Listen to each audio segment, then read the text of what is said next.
Hello and welcome to the program Healthy Living on Trust Television. I'm Aisha Salihu. Access to sufficient amount of safe food and drug consumption is key to sustaining life and promoting good health. Foodborne illnesses are usually infectious or toxic in nature and often invisible to the plain eye, caused by bacteria, viruses, parasites or chemical substances entering the body through contaminated food or water.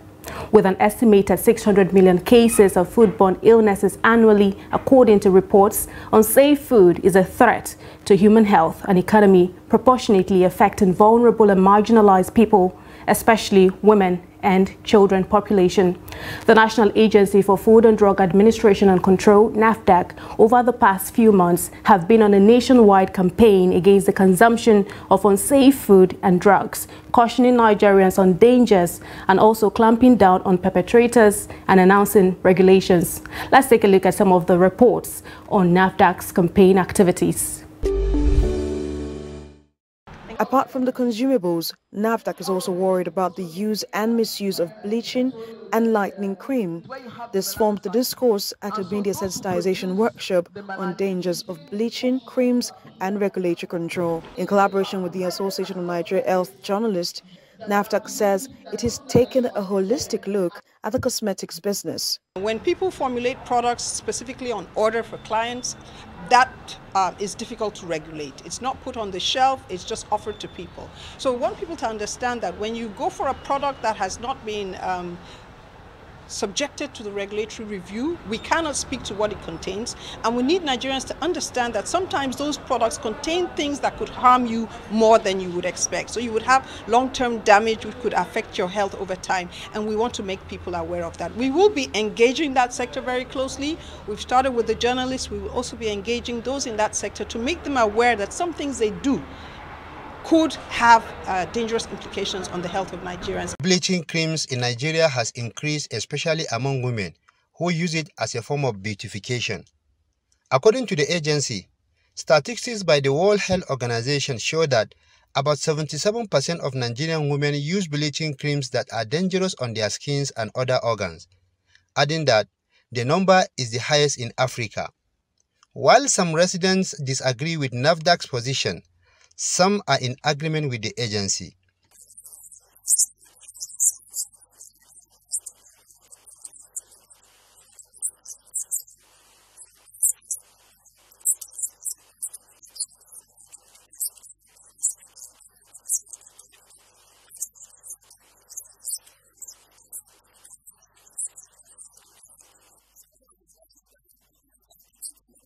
I am not in support of NAFDAC's position in this regard. Why in the first place are the creams allowed to be imported into the country? If the agency is sure of what it is saying, it should have banned the use of the creams in the country. Why is the government collecting taxes from the companies that produce the creams and allow them to operate? I support NAFDAC's position because those that use the creams are not in any way better than the way they were. Changing the color of your skin is not healthy because your skin will resist the cream. I support NAFDAC. NAFDAC is right on the one hand but wrong on the other hand. It is right because the creams are dangerous for our skins and as such, not good to use them. It is wrong because it permits some of the companies, even with registration number, to produce them in Nigeria. The agency, which emphasizes on the health implication of the creams, also says buying the creams negatively impacts on the individual's scarce resources, which should have been channeled to other important things. Consumption of fruit containing these impurities may cause a lot of danger to the body. Number one, food and drug are important components for health and living. If not properly handled, they are capable of serious health risks. Now, NAFDAC is flagging off this media sensitization workshop on the dangers of drug hawking and ripening of fruits with carbide in Lagos. Most of the drugs sold by the illiterate and semi-illiterate drug hawkers are counterfeit. They are substandard and often expired and therefore do not meet the quality. And drug hawkers also constitute serious threat to our national security.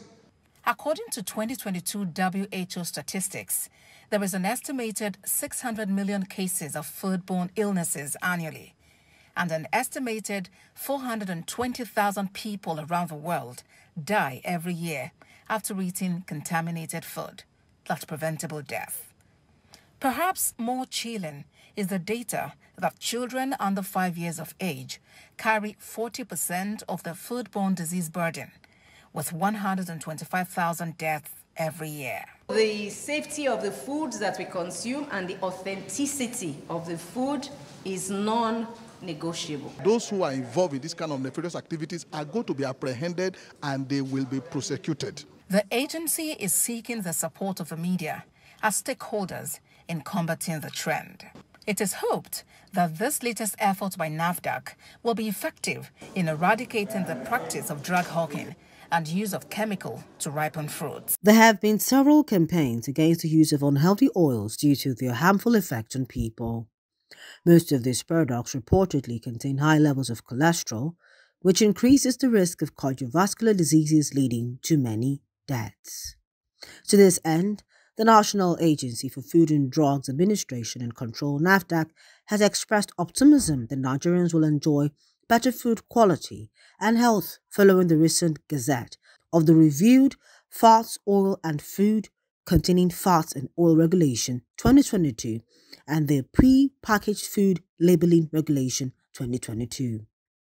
NAFDAC Director General Mojisola Adeyeye will disclose this at a press briefing jointly organized by the agency and the Corporate Accountability and Public Participation Africa, CAPA, noted that deaths attributable to trans fatty acids in Nigerian foods leading to heart disease, stroke, cancer, diabetes, and chronic lung disease, among others, will now reduce drastically. We have reviewed the fats and oils regulation, and we have a newly gazetted regulation known as Fats, Oils and Food Containing Fats and Oils Regulation 2022. She also revealed that NAFDAC is already working with partners to find alternative sources to the existing partially hydrogenated oils that are the source of industrially produced trans fatty acids. The Executive Director of Corporate Accountability and Public Participation Africa, CAPA, Akimbode Oluwafemi, said the media must continue to play a key role in educating the public on the content of the regulations. What NAFDAC is doing is making sure we are safeguarding the health of the nation by now having a labeling that an informed consumer can really understand and check and see. From the part of the ministry, definitely there will be an overarching policy that is following, that will come up with it. We are also reviewing the national safety, food safety and policy and quality policy. When I mean a lot, I will also speak to what concerns your ministry, which is the areas of food policy. You mentioned sugar, you mentioned salt, and every other things that we consume. If these regulations are well implemented and we stop having the wrong oils for the populace to use, the populace will be protected without them even knowing. The Fats, Oil and Food Containing Fats and Oil Regulation 2022 includes provisions and the scope of application, source of edible fats and oils, vitamin A fortification, additives and impurities. It also covers the labeling of fats and oils products, labeling limits and claims for trans fats and cholesterol, and penalties, among others. There has been a growing concern among consumers of fruits and vegetables following the discovery that some of the sellers use chemicals to ripen them to make quick sales and maximize profit without minding the health implications of the dangers. Sellers use chemicals such as calcium carbide to unripe mangoes, bananas, apples, pawpaw, tomatoes, and give them out for human consumption. With increasing poor practices in food safety and security in Nigeria, there is a tendency of experiencing severe health complications and outcomes and massive hospitalizations, death rates from contaminants. Consumption of some of these unsafe fruits, vegetables and drugs have been linked to causing some cases of cancers. Joining us in the studio is Dr. Chinedu Simeon, who is a radiation and clinical oncologist at the National Hospital and also a lecturer with the University of Abuja. Now, welcome to the program, Doc. Thank you, Aisha. It's a pleasure meeting you. Now, we talked about consumption of this unsafe food and how somehow it has spiked the cases of cancers. Could you give a background of how we didn't have much of these cases compared to now? There's no doubt that cancer, incidence of cancer and mortality of cancer is on increase globally, and Nigeria has its own fair share. Looking at our huge population, we are estimated at almost to 206 million people, and this population is expected to grow much more than what we have now. So we are expecting by 2030 it must have at least increased to almost 226 million. So because of that, we have our challenges, and part of that challenges is that as an emerging economy, some practices are seen, especially in some of these low and middle income socioeconomic groups which Nigeria belong. So one of the is unhealthy health practice, in which consumption of some of these food substances are a major challenge because of quest to survive, or those who are at the margin of survival, the quest to make money or to make the ends to meet. So they are now involved in some of this illicit trade and consumption of some food substances that are very, very inimical to the body.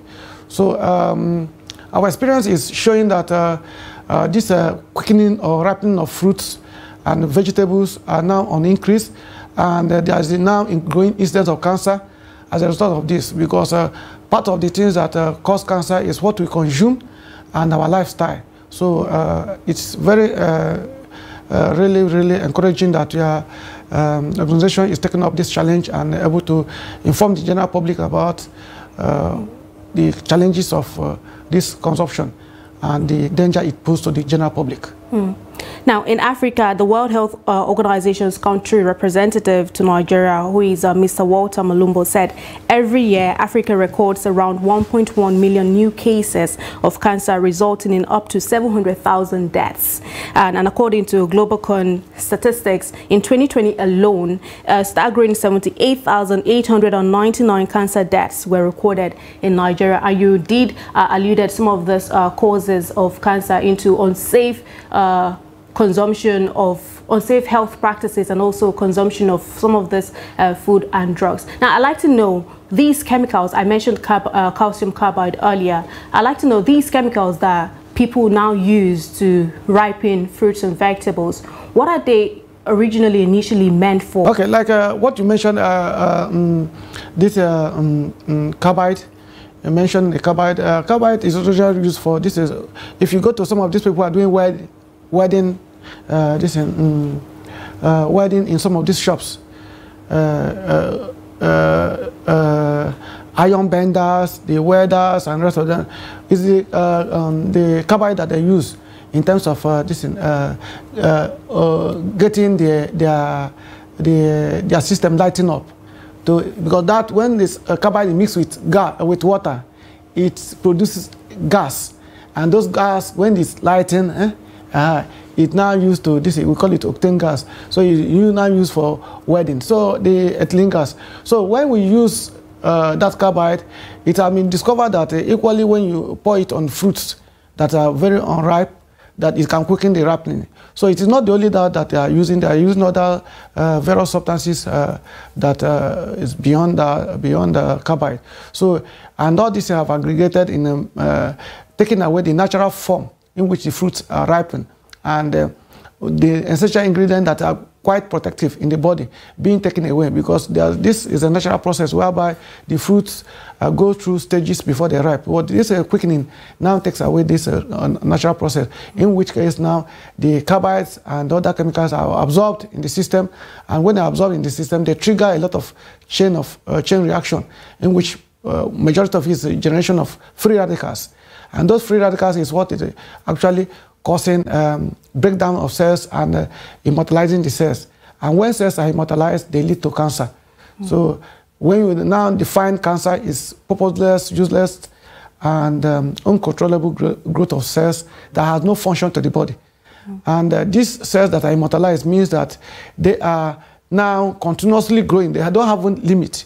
Normal cells grow and have a limit and equally die through a process we call apoptosis, a programmed cell death. But this time around, these cells do not stop growing. They continue growing uncontrollably, and they consume body nutrients and leading to wastage and loss of functions and eventually death. Now, for those who are unsuspecting of some of these fruits and foods or vegetables that have been artificially ripened or quickened, I'd like to know, how do you think one can detect when some of these food items or fruits have been artificially ripened? Yes, there's no. It's actually a big challenge to know which one is quickened and which one is not quickened, which one that undergo natural process, because those who are involved in this are very smart. So it is going to be very, it's through our security agencies and information that actually going to tell you. So those who are involved in business, we are going to use them as informants to tell you, to help you to distinguish, because you as a novice or who is not involved in the business, if you go there, you will not be able to dictate whether this one is ripened naturally or this one was ripened by using of a chemical. So the thing is that our security agents were able to recruit those who are involved in this business and use them as informants who are now going to help you to detect this one that is ripened by illegal means and those who are ripened by natural process. With that, we're able to trace the source and able to know where are they getting their source of chemicals and who are the suppliers. From there, we're able to break the chains. If you don't break the chain, there's no way you can actually control, because this is something that gives them quick money. Unlike people who are waiting for the food to ripen naturally, the other one gives them what we call a kind of a turnover. So they are not going to easily give up doing that. And there's another thing, another side to the coin, which means that what is the drive of these people who are actually wrapping this fruit? The aim is that most of these fruits are perishable items. And if they don't sell these fruits as quickly as possible, they are going to lose their money. So there will be a need in which government is going to build a kind of a storage facility and be a buyer. So they can buy excess of these fruits from these sellers and store it and retail it in their own price. So thereby they keep the fruits in circulation, at the same time they do not now disencourage the farmers from wrapping the fruit, because already they have already buyer. Government is willing to buy from them. They are going to make their money. They can go back, do more, come back. So, and at that point, government have a way of controlling the source, because when you bring food that are quickened and the one that's natural, the government will be able to detect that. Okay. Okay, so I'll come back to safe and better practices. Now, let us go back to the risk factors for cancers, because we're beaming our light on the consumption of some of these unsafe foods and vegetables and drugs leading to cancers. Now, what type of cancers are likely to be the outcomes of these consumptions, and what are the risk factors for identifying them? Okay, it's almost like it causes almost all different types of cancers, not one in specific, because the reason is that because I'm talking about generating of free radicals. Free radicals, it depends on which particular part of the body the free radicals is now acting. If it's gets to the mostly aerodigestive system, that's in the stomach and part of the respiratory tract, is mostly involved. But that does not take away the fact that it can involve any part of the body, because the free radicals do not have any particular place where it goes. It goes around the body. So it can cause breast cancer, it can cause stomach cancer, it can cause liver cancer, it can cause ovarian cancer, endometrial cancer, a lot of cancers, cancer of the head and neck. So as far as the free radicals are generated through these chemicals, any cancer can arise from that.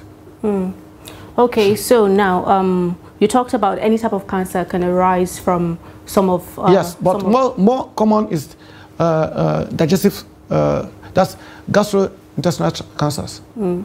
Okay, so how then are these cancers diagnosed? Because some people may be presenting with some of these symptoms, but then they're not even aware, because we've seen cases where people have had cancers for a long time. That is why we always talk about early detection, right, and diagnosis. But we've had cases where people are not even aware that they're living with cancers, and by the time they're aware of it, it's either they're in stage 2, stage 3, or stage 4, and it's almost like either a 50-50 chance or no chance at all. So I'd like to know how are these cases diagnosed, and how can people get to tell that perhaps, okay, we're presenting with symptoms of cancers and this is what to do about it? Okay, it depends on the type of cancer that the patient is presenting with, because the presentation differs. The way a patient that has liver cancer, which part of cancer that emanate from consumption of poisoned food, let me call it chemically laced food, like aflatoxins, that when food are stored and some of the moths, or what we call the fungi, act on the food, and they produce some chemicals that gets into the liver and result in liver cancer, or due to consumption of excess alcohol leading to liver cirrhosis, then later hepatocellular carcinoma. So the way the liver cancer is going to present is quite different from where stomach cancer is going to present, or the way the colon cancer is going to present. Colon cancer is cancer of the large intestine, so they present differently. So if we are now picking one, let us look at colon cancer. Colon cancer, majority of cancers is asymptomatic. The presentation is asymptomatic, means there are no symptoms. And that gives us the reason why people should have a kind of health-seeking behavior. From time to time, you now go for routine medical check. The aim is that you want the doctors to screen you of some common cancers. And what are the common cancers, adult cancers in Nigeria? We have the most common is breast cancer. You have the cervical cancer, you have the prostate cancer, you have the liver cancer, you have the colorectal cancer, then we have the Hodgkin's lymphomas or lymphomas. Then we have equally the cancer that occur in the children, what we call the Burkitt lymphoma and the rest of them. And so, but some of these cancers, because they are common, it then means an adult should from time to time go for screening tests. So for one like colonic cancer, the cancer of the large intestine, there may be just a vague pain. You cannot really actually say this is actually causing, what is actually causing pain. The pain is just, it comes and goes. Then suddenly there's a change in stool pattern. The patient now starts, somehow they may have constipation.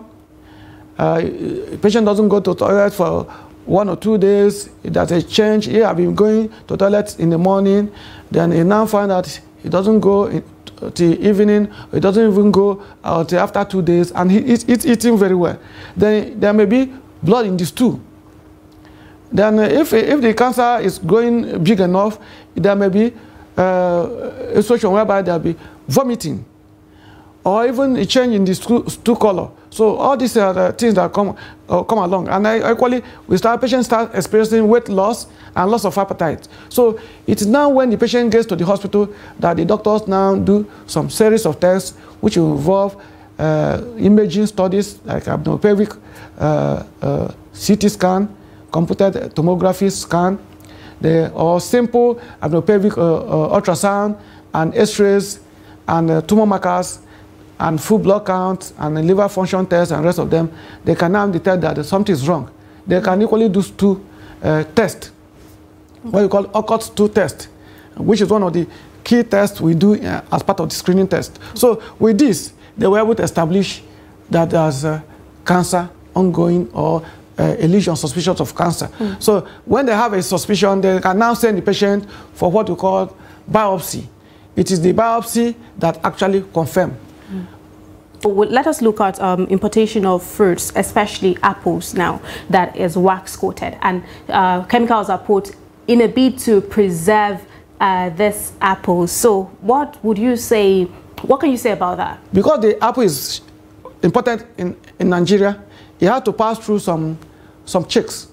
So, and that checks, the NAFDAC and other relevant organizations are going to be there, including our custom, to make sure that the food that being imported actually pass through quality check.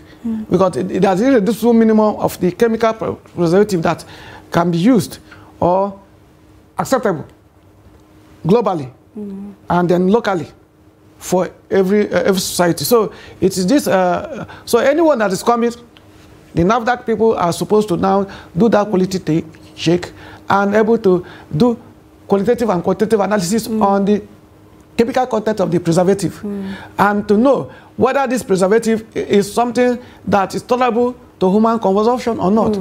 With that, they can alert the public, this one is not good for consumption, then they can trap the... Then for our borders, then the customs and the other security agents should make sure that they man our borders very well so that some of these illicit